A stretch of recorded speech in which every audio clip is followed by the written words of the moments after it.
Howdy ho, folks. Howdy ho. Howdy ho, America and points beyond. Who has power and what are they doing with it? Politics is not a natural act. That's right. That's right. I must admit, I never heard that one from you, Tim. There's so many feisty fighters against the greedheads and boneheads.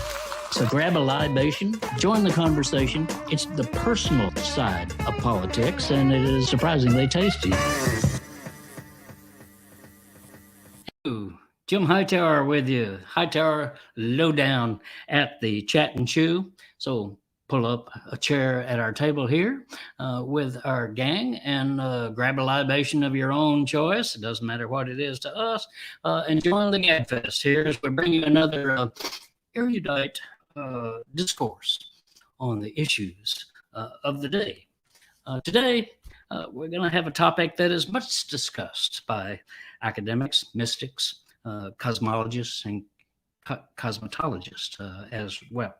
Namely, is Texas officially insane? That's our topic for tonight. We refer, of course, to SB 8.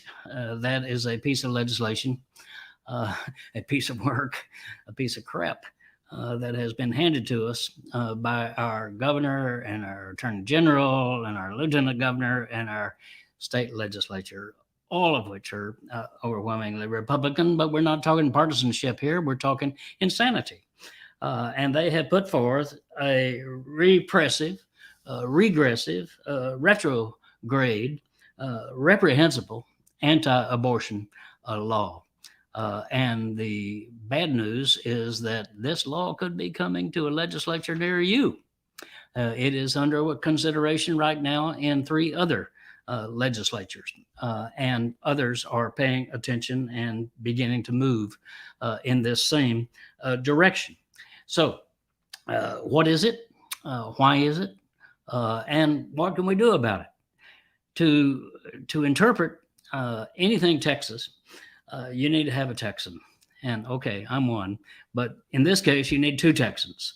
And we have a wonderful activist, agitating lady from the state of Texas. She's long gone, actually. She's living in Atlanta, and we're going to join her tonight in the western part of Massachusetts, out in Northampton area at Smith College. She is none other than Loretta June Ross. Loretta, thanks for being with us. Thank you. And I'm going to give greetings from Temple because I'm always going to claim that I-35. There you go. Temple, Texas, right up the road from where I sit here in my home, which is our Chat and Chew for the evening. And Loretta was born in Temple and raised in San Antonio, but has gone many, many a mile from that. But all of those miles encompassing progressive values, human values, humanity values, and become an academic against great odds.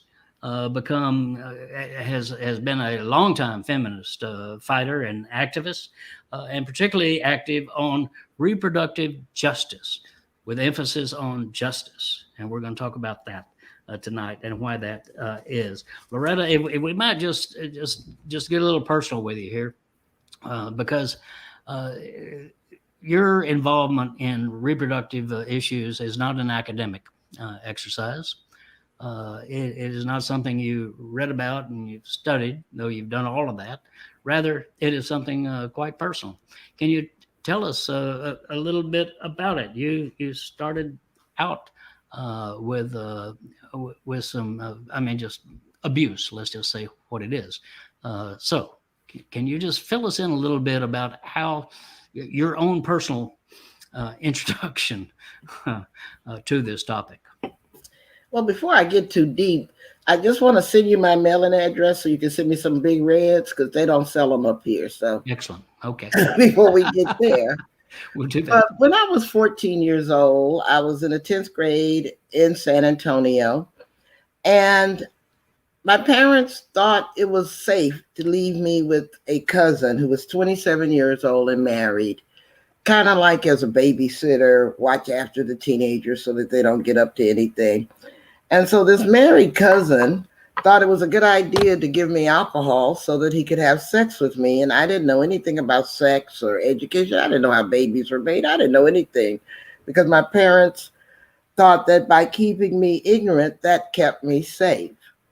And so, unfortunately, this was 1968. I became pregnant after what I thought was very little intercourse. And I didn't have a lot of options in 1968. Your only choice was whether to have the baby, and if you had the baby, whether to give the baby up for adoption. So this was the plan that my parents and I embarked upon, because at the time it was very common for pregnant teenagers to be stuck in a home for unwed mothers. Mine was, that was my story. I was in the Salvation Army over there by Trinity University in San Antonio, a Salvation Army home. And you're supposed to give the baby up for adoption and then pretend that you'd been on an extended vacation, and then you could go back to being, quote, a good kid. And so that was my plan, because becoming a mother through incest was not on my agenda. But I gave birth at a hospital, and the nurses there violated protocol because after I gave birth, they put my son in my arms. And I kept saying, he's got my face. He's got my face. Oh no, he's got my face. And in that moment, I went from being a scared pregnant teenager to a mom with a nameless baby, because I hadn't pre-chosen any names for a baby I hadn't planned on keeping. And so that was my introduction to motherhood. It was my mother's introduction to adding to her family, because I was 14 years old. What did I know about raising a baby? So after having raised 8 kids with my mom and dad, now she had a 9th kid to raise, because a baby can't raise a baby. When I tried to return to my high school, the guidance counselor forbid me to be enrolled, because she said, well, if we let you in, Loretta, other girls might get pregnant. And I was like, I haven't even taken a biology yet, and I know I can't make another girl pregnant. I mean, really? And so we had to sue the San Antonio school system. Independent school system is the actual name, to get me readmitted to school. Now, fortunately, they didn't take it to court. They gave in because they knew it was discrimination. They didn't expel the boys who made the girls pregnant. They just expelled the girls. But they did seek to punish me because my father had been in the military. He was a lifer. That's how we ended up in San Antonio, because we had 5 Air Force bases in Fort Sam right there. I was a candy striper at Fort Sam. Anyway, it was really, really hard to get back into school, because I had started the girls' drill team in the 10th grade, because there was a boys' drill team, but there wasn't a girls' drill team. So I had the ROTC thing going on. Well, when I came back to school, they wouldn't let me command the very same drill team I had started because I had had a baby. They kicked me out of the honor society because I had a baby. They just kept punishing me because I'd had a baby. Now, I was one of 3 Black kids in the honors class at a predominantly white school. And so the school was angry at me for bucking them. And so they decided to punish me for bucking them. And then I already had my classmates laughing at me because I'd had a baby, and the boys propositioning me because they thought I was easy. I mean, so everything changed. I couldn't wait to get out of Texas at that point. And fortunately, I got a full scholarship to Howard University. I graduated high school at 16, went to Howard University. And though I love Texas, I have not lived there since then, even though my son and my grandson and lots of my family are still there. Those last years in Texas hurt my heart, hurt me badly. Now, the thing I'll say about all of that is that what pisses me off now is that girls today have it worse than even I had it then because of this Texas bill. Well, let's talk about that Texas bill. SB 8. is its number. Not that that's at all important. Put upon us by the Texas Taliban. Greg Abbott is our governor, who wants to be your president, by the way. Again, the Attorney General, the state legislature, and et cetera. And so they have, in a special session of the legislature, managed to pass uh, an anti-abortion law that is extraordinary. One, it says no abortion after 6 weeks.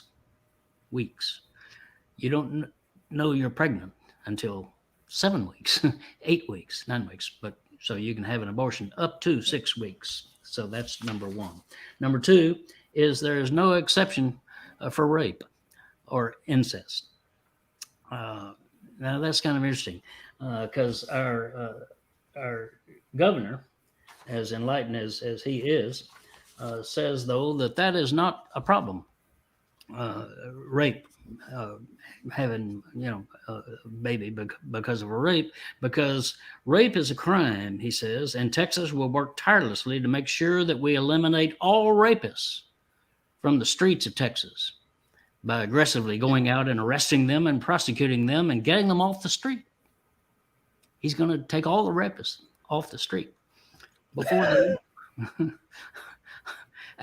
And he says, so goal number one in the state of Texas is to eliminate rape. No woman will be a victim of rape.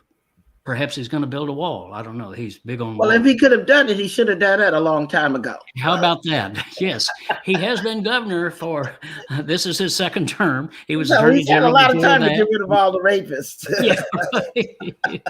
So, but he's going to have some sort of magic pill, I guess. I don't know, to prevent rape from happening, and therefore it's still okay to say even if you're raped, you still have to carry the baby and go forward with it. I mean, Lily Tomlin once said, no matter how cynical you get, it's almost impossible to keep up. Absolutely. But the other thing I want to say, Jim, is that a lot of people talk theory, but I've got that lived experience. Mm-hmm. I kept my son born of rape, and I loved him to death, but he never got uncompromised love from his mom because I loved my child and I hated his circumstances, how he came about. And the more older he got, the more he started looking like the man who had raped me. And so every child deserves unconditional love from their mama. And my son never had that available to him. And we talked about that a lot. And so people who use this theory because they haven't been through it, I like to match their theory with my life. And I like them, to be able to talk to those of us who've had to deal with rape and incest and had to deal with the children from that and say, y'all don't know what y'all are talking about. And it certainly is not the best thing for the children either. Well, let's take off on that a little bit because that is really your work and your writing, your teaching, your activism is about, in fact, having those conversations, about confronting people with the reality, not the myths, not the theology that comes into play here, but the reality. And you've had experience of bringing people who are vehemently anti-abortion, so anti-abortion that they would protest your events, would protest at abortion facilities, and et cetera. And you've brought them inside. Tell me a little bit about that, because you've got a come in theory of life. I like that. Tell me about it. Well, in 1987, I organized the first national conference on women of color and reproductive rights at Howard University. And people who were opposed to abortion decided to send 5 Black women to picket my conference. And I really could have had them arrested because they were illegally picketing on private property of Howard University. And that's what the people inside the conference wanted me to do. But instead, I went out there to talk to them. And I invited all 5 of them to come inside, and 4 of the 5 came in. And the one I wanted them to do was to listen from other Black women and other women of color what our lived experiences were. And those 4 Black women who came in, they never went back protesting again at an abortion clinic, conference, or anything. And I have to honestly say, they haven't sent any more protesters to my event because I'll cost them their troops. Because I talk to them like they're human beings. Yeah. I don't attach a label to you and say, you're this, so I won't talk to you. I tell them my story. I invite them to tell me theirs. We make that human to human connection. And chances are people want the same thing I want. Safety, security, ability to feed my family, a peaceful neighborhood, good, clean drinking water. I mean, they want the same things I want. Yeah. And when we have those shared values, all we're talking about is different strategies to get there. And you're supposed to have different strategies because there's many paths up a mountaintop, not just one. Yeah. And is that the possibility for us? Is just to instead of inviting people to a fight, as you put it, invite them to come inside and have a conversation? That's what I call the calling in process. Because if you stop with those labels that you attach to people, then you're really inviting them to a fight because you're forgetting their humanity and you're only seeing what that label means in your head. But it has nothing to do with what they think of themselves, because they might think of themselves as good, honest people that you attached a label to. So I say the best way to call somebody in, beyond checking yourself, because you got to call yourself in before you can call anybody else in. But the second step is go underneath their words and ask about their hearts. Ask about their values. Ask about what they've been through. And my favorite calling in sentence is just to look them dead in the eye and say, tell me more. And you don't have to agree with somebody to give them a loving attention and listen to them. If you're secure in what you know and you can believe, you can offer that listening ear to anybody without arguing with them. Because you don't have to. You don't have to defend yourself. You have to accept that their lived experiences are as legitimate as your lived experience. Their lives are as complicated as yours. And if you give people respect, I've seen people on opposing view sides come together. And I'm not saying everybody, because it doesn't work for everybody. Some people like to hate. They profit from hate. Sure. They profit from division. So I have a totally different strategy for them, by the way. I ain't got no problems calling them out. So don't get me wrong. I am not turning the other cheek to the haters. Right.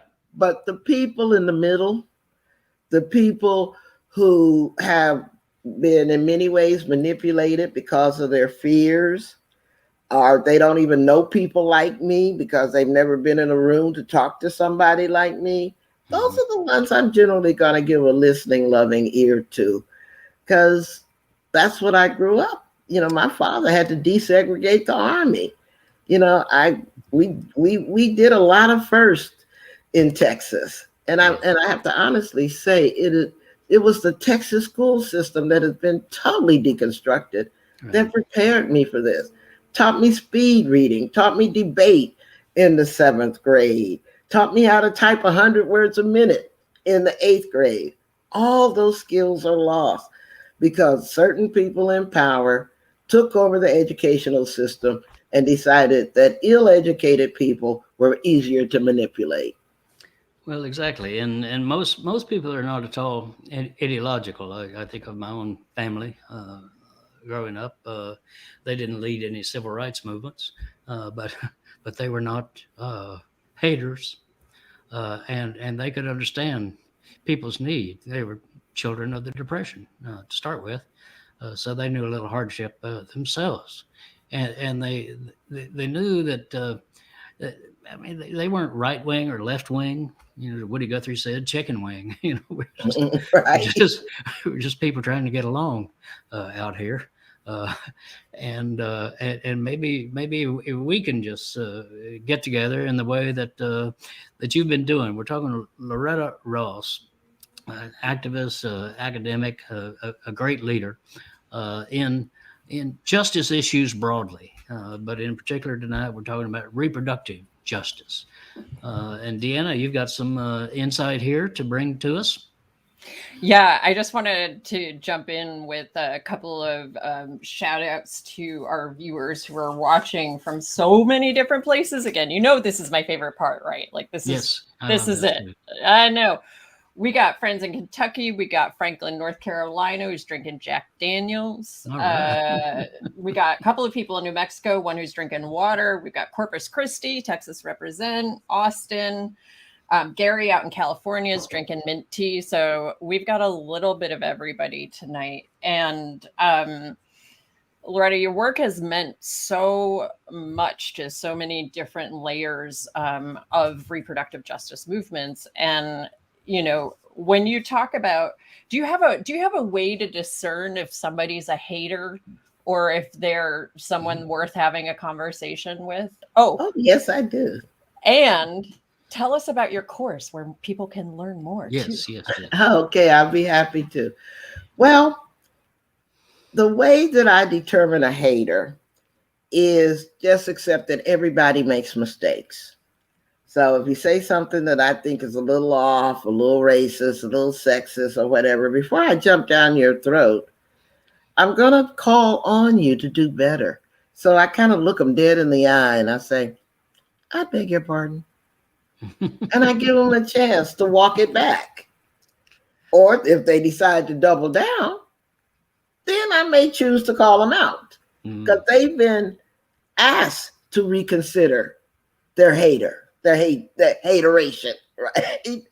And if they deny that they've done harm, deny that they're not telling the truth, don't want to apologize and want to further lean into that harm, then I'm going to call you out. But if that same person, when I say I beg your pardon, backs up and say, oh, maybe that didn't come out the way I meant it. There you go. Then I'm going to invest time in you by that tell me more strategy to find out what's really going on with you at the time before I assume those words that came out of your mouth is the sum total of who you are and how you feel. And so I determine haters by whether or not they're adults, whether they can take ownership and responsibility for their actions and their words, or if they think they're above reproach, above feedback, then I figure they're acting like a brat and I'm going to treat them like that. There you go. This is Loretta Ross that we're talking to, and she is author of a new book that is going to be coming out momentarily called Calling In, the Calling Out Culture. And you actually teach a course, an online course of helping people to do what you're talking about, to actually have conversations with each other. Tell us about those courses.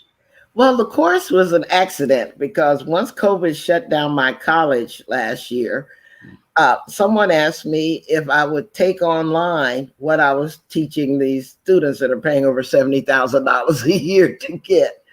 And I was like, sure, but I had never taught online before. So I started these $5 calling in classes. I also talk about white supremacy and human rights in them.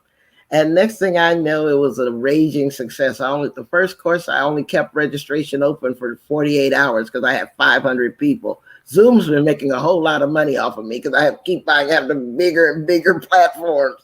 Let me just back up a little bit because I think you said $5 course. It's $5 selection. $5. The cheapest wisdom you'll ever get. So I could put $5 down and get in your course. Right, that's all it takes. And it's at lorettajross.com. It's the website. You can take one, you can take all 6. It's only $5. But see, it's not only me talking about calling in, and my co-trainer is a wonderful person named Lone Tran, who actually was an 18-year-old when he invented the term calling in. So can you, out of the mouth of babes, right? but I'm the one that's trying to turn it into a movement. And it's right now we're coming up on our third session. It's every Tuesday night from 7 to 9 Eastern time. And then not only do you get the lecture, but for that same $5, you get to practice it on Thursday nights. No more money. Just, come to the practice session so that you can explore things like when you were a child, Jim, and you made a mistake. How were your mistakes handled by the people who raised you? Were you punished for that mistake? Were you shamed for that mistake?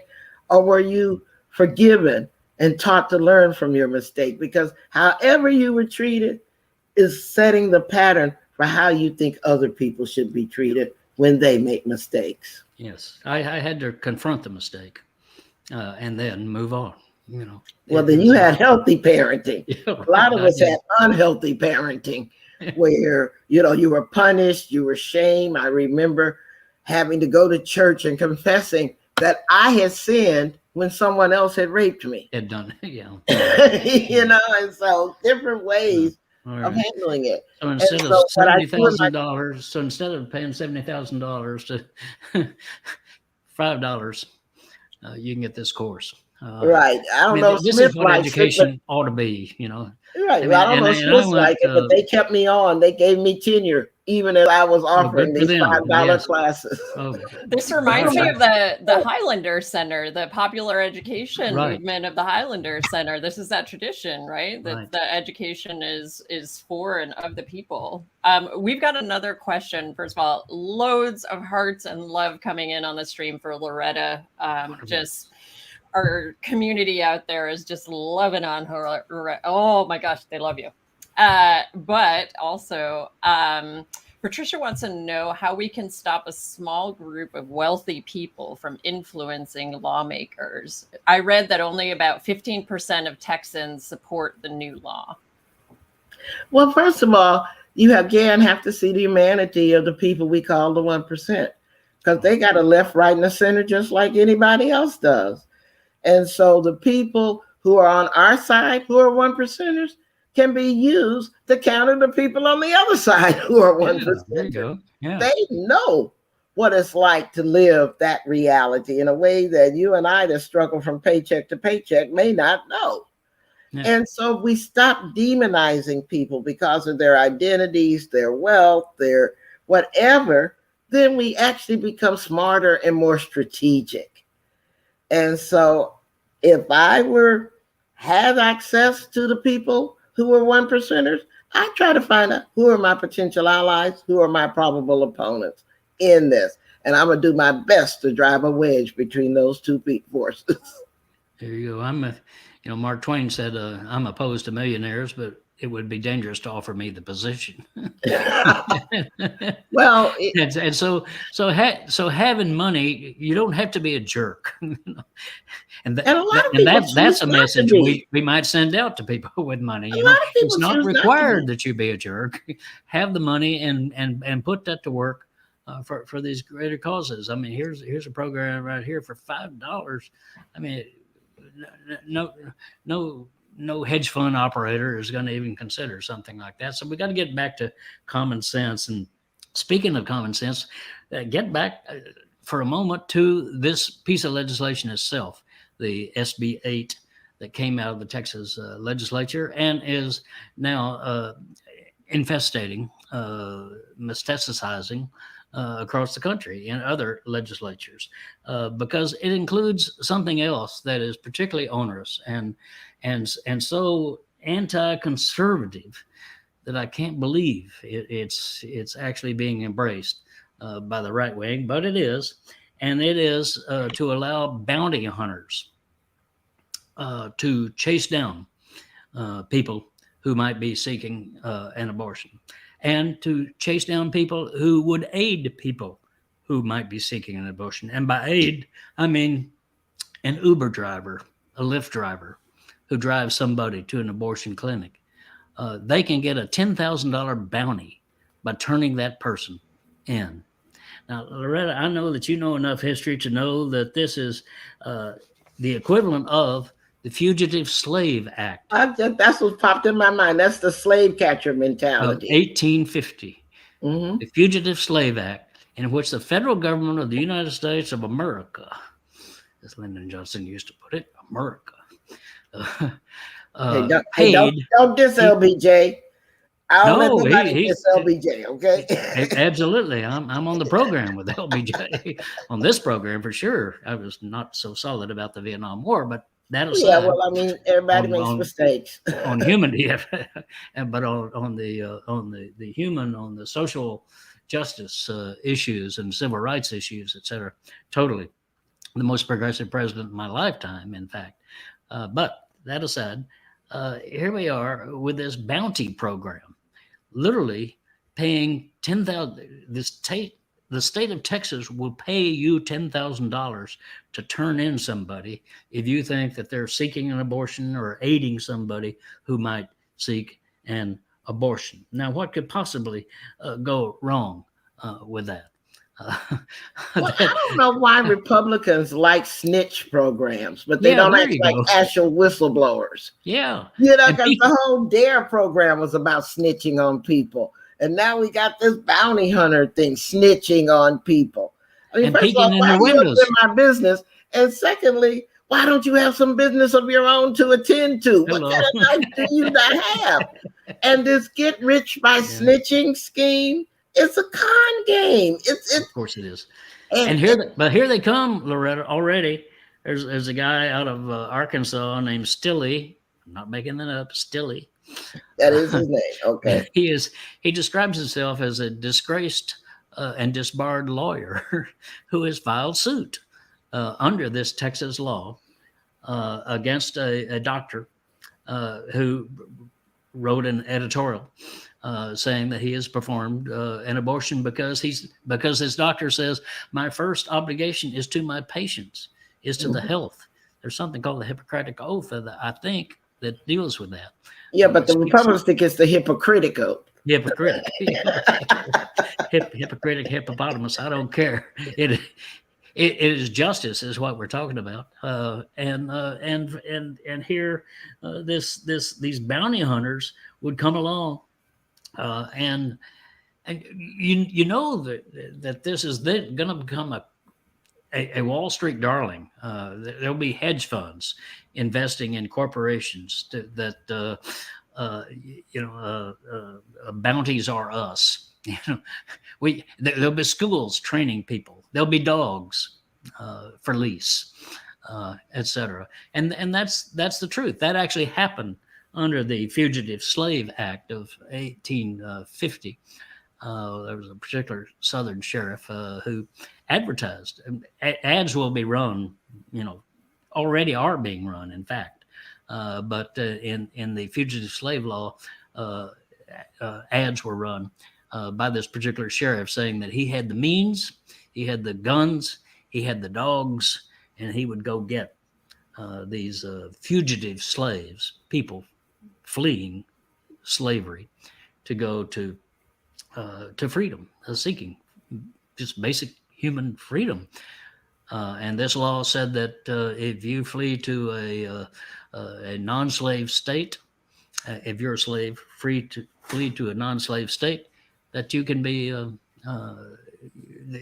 you can be captured and taken back and given a bounty for doing this. The same language. It's amazing. I've looked at the language of the two laws. But Jim, don't be so surprised that it's the same tactic, it's the same method for the same problem. Because when you force a person to carry a pregnancy against their will, you have told them that they've become the slave to the fetus. Hello. Because that's what slavery is, when your body has to be used for someone else's benefit. That's the essential definition of slavery. So let's not be surprised that to keep a system of modern day slavery intact, or at least try to reestablish one, that they would use the same kind of tactics, because they are so strikingly unoriginal that we can actually predict. I guess that's what surprises me, that it's so disingenuous. I mean, there's no creativity to it. Let's just they don't work very hard. They don't All right, work well, let's talk a hard little bit about that, because These laws are not passed in a vacuum. They are passed in my state of Texas by lawmakers, uh, Republicans in this case, who dominate both houses of the legislature, control the governorship, attorney general, etc. They run the government. They own the government. Uh, But but they can't they keep the don't own the power on, government. right? They don't Corporations run the own the government because you government. can't keep the power on. Yes, well, that's another problem. But their funders are at stake here. I mean, why are we allowing them? Apple, for example, huge, massive corporation. We all know that. But Apple is one of the largest employers in the state of Texas, making investments in here, uh, exceeding anything outside of the Silicon Valley, or right here in Texas. And yet we have the CEO of Apple babbling on about that there's nothing that they can really do. Here he is. Tim Cook is his name. And he says, at Apple, we support our employees' rights to make their own decisions regarding productive health. But Apple puts tens of thousands of dollars into the pockets of the people who are undermining those rights of the people. We are actively monitoring the legal process, Tim Cook says. That's courageous, isn't it? We're monitoring it. We're not doing anything about it, but we are monitoring it. Your health and well-being remain our highest priority, says Tim Cook to the employees of Apple. I'm thinking, Loretta, that the highest priority of Tim Cook and Apple are the profits of Tim Cook and Apple. And those profits are protected by the legislators of the state of Texas. And that's whose side they're on. You got to choose whose side you're on. And these corporations are milking us with billions of dollars out of our pockets into theirs. And we have to focus on them as well, because we're not going to change the mind of some right-wing goober out of some legislative district here in Texas with righteousness, with logic. Truth doesn't work for them. Yeah, truth is not on their side, so they're not interested in that. But we can change their mind with money, and we need to assert that. I think, as a people, that it's not just don't call Greg Abbott. And by the way, I can give you Greg Abbott says he wants to hear from the people of Texas. Well, and that if anybody wants to change Texas, that he's available, that he's there to help. Well, I can give you the address of the governor's mansion here in the state of Texas, and you go knock on his door and see how far that gets you. But if you knock on the door of Apple and you knock on the door of some of these other corporate funders, and by the way, there's a whole list of them here. Especially appalling to me, Loretta, is that United Healthcare, $90,000 to the sponsors of this legislation in Texas. Anthem Healthcare, $87,000 to the sponsors, the legislative sponsors of this anti-abortion bill. CVS, the drugs corporation that controls 60% of the drugstores in America, $72,000 that they've given. Those are villains that we can talk to, that we can reach. Well, let's talk about what happened in Georgia when Georgia passed that voting rights repression bill. First of all, the movie industry moved 57 movies and billions of dollars out of Georgia. Louisiana's lucky, thankful, because they got all of our movies now. They got the money from that, But I'm saying, and Coca-Cola tried to do that same. Well, we're looking at it. We didn't know it was going to be so bad, but we need a Stacey Abrams in Texas. Maybe there is one. I just don't know who they are. Someone who's going to bring the people in pain to the people in power, like Ayanna Pressley says. We need to show our economic power, our economic muscle. I think that corporations, which is logical, they care about the bottom line. That's why they're in business. Hello. But you can make money doing the right thing, or you can make money doing the wrong thing. And that is a choice that you have. Don't act like you don't have choices. But I also find that if I had the chance to talk to a Tim Cook, I'm going to talk to Tim Cook like he's a human being, not that he's a robot in charge of Apple. Because I'm going to say, Tim, you need to be able to be at peace with yourself about the choices you're making with the power that you have. It's not about me calling you out. It's offering you a chance to address the fact that you think you're a good man inside, but your economic decisions don't reflect that. So which Tim Cook do we have? The good man Tim Cook, or the Tim Cook who says all the right things on paper, but doesn't understand that your money is a moral document? Beautiful. And I want to get to next what we can do about this. What the people who are tuned in here tonight, people who will talk to people who are tuned in, people tonight who are tuned in who can talk to other people tonight, and what can we do to actually make a difference? Deanna, you've got some stuff coming up for us. Tell us. Yeah, I sure do. I just posted a link in the comments with organizations that need your support, both for supporting people in Texas who need to get abortions and will have an even harder time getting them, as well as people who are doing the advocacy work in Texas and fighting the really good fight there. Frontera is on there. We've got Texas Equal Access Fund. We've got Whole Women's Health, who had the Supreme Court. Afria Center. I want to bring in the Afria Center from Dallas. Yes. The Black Women's Amen. Group.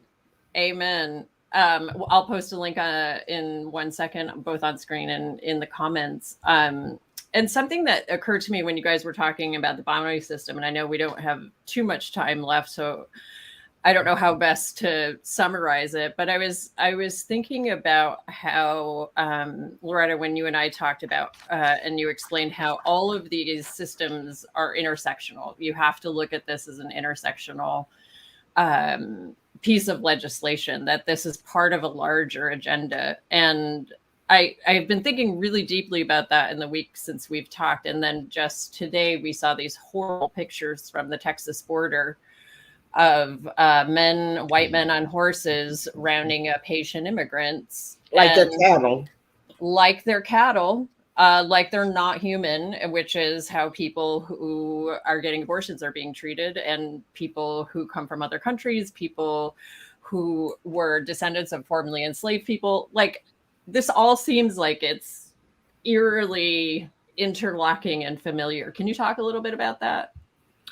Well, I've always taken a racial analysis to reproductive politics, because something in my head and my heart is convincing me that these people who passed those laws don't want more brown and black babies to be born. Hello. Because they're killing the ones we have. I think all of this requires us to intersect race with gender. I think it's about manipulating white women into having more babies because they're afraid that they're demographically doomed. There aren't enough, quote, white babies being born for them to be in permanent control of our country. And so I think if they could figure out how to isolate and restrict abortion to brown and black babies, women, they would send limousines to take us to the clinic. Fully funded limousines. So I critique the pro-choice movement because they don't take a sufficiently racialized analysis for what's going on. That if white women really understood how they're the pawns of deconstructing America, they'd stand up and fight that. They'd stand up, but they think that it really isn't about them in that particular way. Yes, they can see the gender implications of it, but do you really understand that the Handmaid's Tale is becoming their blueprint? I mean, this is not racially neutral stuff here. And so we need that intersectional analysis. We need to understand that you're these people are talking about they don't have enough workers for the economy. That's why they need white women to have more babies.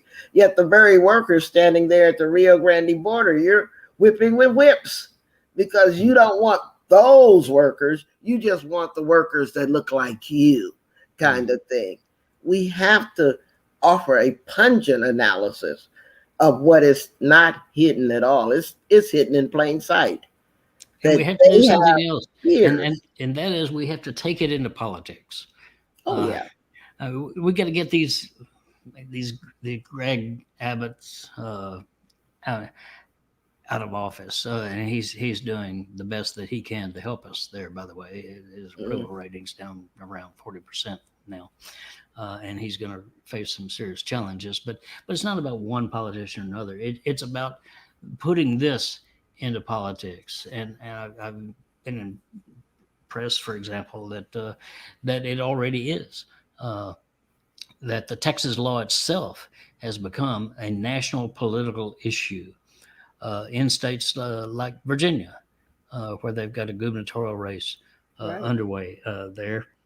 And they've got a Republican guy running for governor who has understood that he's got to play down his anti-abortion views because suburban women, including Republican women, do not support the Texas law. As one said, we don't want to become Texas.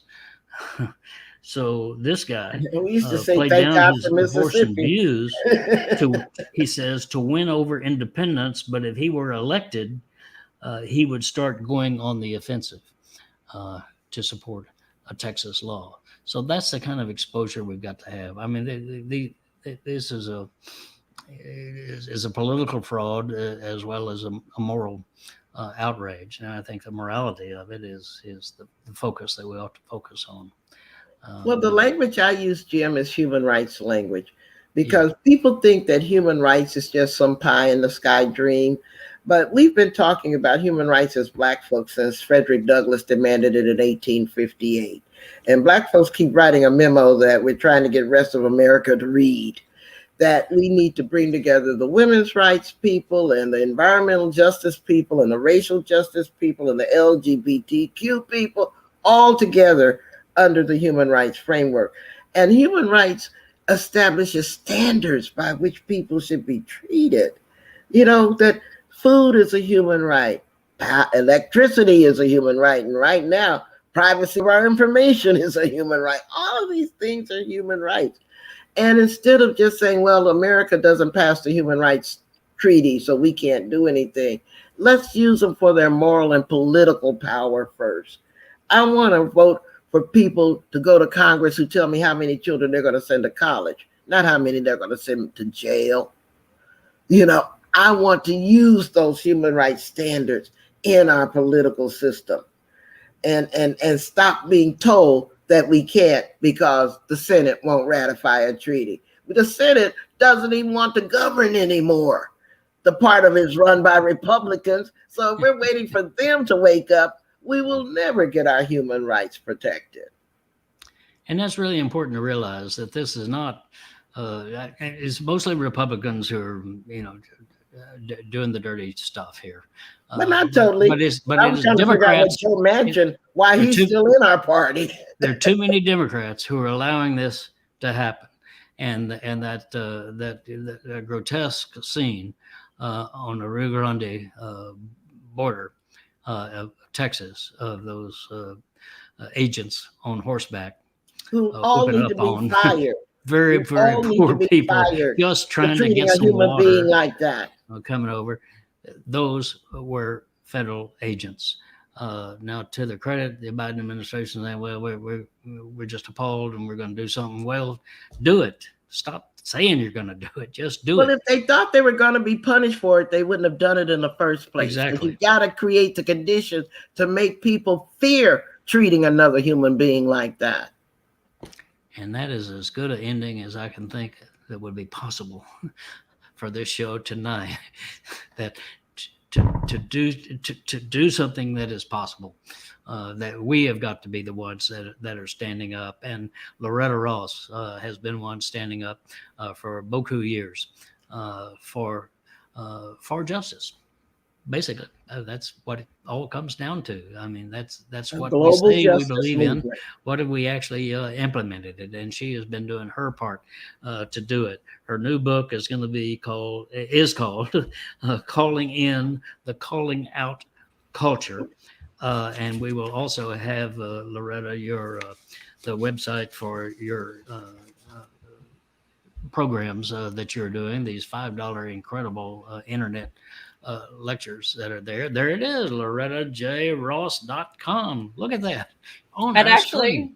actually, while we're pitching things, we just want to give a shout out to our partners over at Free Speech TV, Yes, indeed. and our viewers at Free Speech TV. We love y'all and support you. We want to give a shout out to our own Hightower community, our lowdowners, giving us so much energy and so much love. Everybody's talking in the comments across all the platforms about how much they have to mull over and chew on from this discussion. And finally, I would like to remind you that if you need more Hightower in your life, you And who can doesn't? get it. Let's ask, who doesn't? Who doesn't? I've asked myself that question for 16 years now. Yeah, right. Who doesn't? You can go to hightowerlowdown.org/email, and you can sign up for our weekly email, which comes from Hightower to your inbox. And we look forward to seeing you soon. Hightower, I'll let you close us out. Well, the closeout is to thank you for Loretta Ross, not for being on the program with us, which we're grateful, but for a lifetime of standing up for justice. That's Thank you. America to So me. are you too. I'm so proud to be on your program. And earlier today, I was on a Republican program. So you're a great way to end the night with. we like to provide a balance. Loretta Ross, thank you so much for being with us. And again, her website's right there on your screen. Be in touch with her, but stay in touch with us too, because we're coming back with the Hightower Chat and Chew happy hour and on the Chat and Chew program. Thank you.